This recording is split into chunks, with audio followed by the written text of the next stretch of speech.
ආයුබෝවන් ඕගොල්ලන් හැමෝටම. අද මම අරගෙන ආවේ අපේ පොඩ්ඩන්ට රසවත් පැණි රසක් ඩෝනට් බෝල්. ඉතින් මේක හදන්න හරිම ලේසි.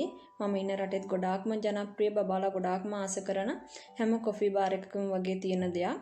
මේක ඉතාමත් රසවත් පොඩ්ඩ ගොඩාක්ම ආස කරන දෙයක්. ඒ නිසා මට හිතුණා අඩුම වියදමින් හදාගන්න විදිහ ඕගොල්ලන්ටත් කියලා දෙන්න. ඉතින් මේ තියෙන අවශ්‍ය කරන දේවල් මම පිටි ග්‍රෑම් 250ක් අරන් තියෙනවා. ඊට්ස් අරන් තියෙනවා තේ හැඳි 1/2. ඊට පස්සේ නැවුම් කිරි අරන් තියෙනවා. ඉතින් මේ ටික තමයි ඕනේ වෙන්නේ. ඔයගොල්ලන්ගේ ඊට්ස් එක ටිකක් පරණයි වගේ නම් ඔයාලට පුළුවන් ගන්න කිරි ටිකක් රත් කරලා මද රසනේ තියෙනකොට ඊට්ස් ටික එකතු කරලා විනාඩි 10ක් 15ක් පහළ පිපෙන්න තියලා ගන්න. මේ විදිහට හැන්දකින් හදා ගන්න පුළුවන්. මේ වගේ තමයි මිශ්‍රණය එන්නේ. අතින් අනන්න ඕනේ නැහැ. හැන්දකින් කලවම් කරලා මේ විදිහට හදා ගන්න. ඊට පස්සේ මේක පැයක් විතර අපි පිපෙන්න තියන්න ඕනේ. මේ විදිහට වහලා මේ තියෙන්නේ මම පැයක් තිබ්බට පස්සේ ඔයගලන්ට පේනවා මේක හොඳට පිපිලා තියෙන්නේ. ඊට පස්සේ හිමිහිට තව පාරක් ටිකක් පිටි ටික මිශ්‍ර කරලා ගන්න ඕනේ.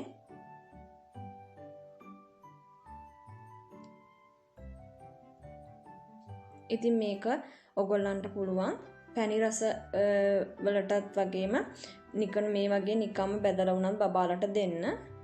ඊට පස්සේ මේ වගේ ටික ටික අරගෙන තෙල් එකට දාන්න.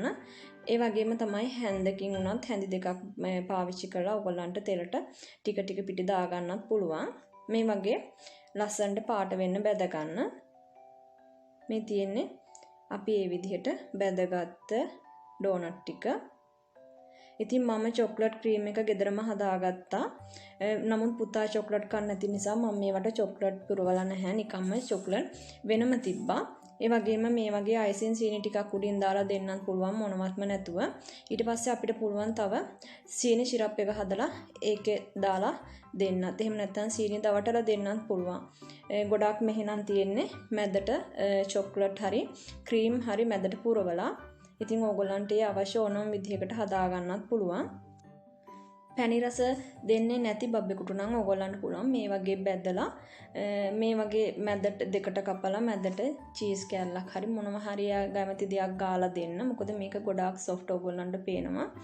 ඉතින් අපිට පුළුවන් බබාට ආස වෙන විදිහට හදලා දෙන්න. ඉතින් එහෙනම් ඕගොල්ලෝ පොඩ්ඩන්ට පැන් රස කන්නාස පොඩ්ඩන්ට හදලා දෙන්න. ආයෙමත් දවසක තවත් දෙයක් අරන් එන්න. සුබ දවසක් ඔයාලා හැමෝටම.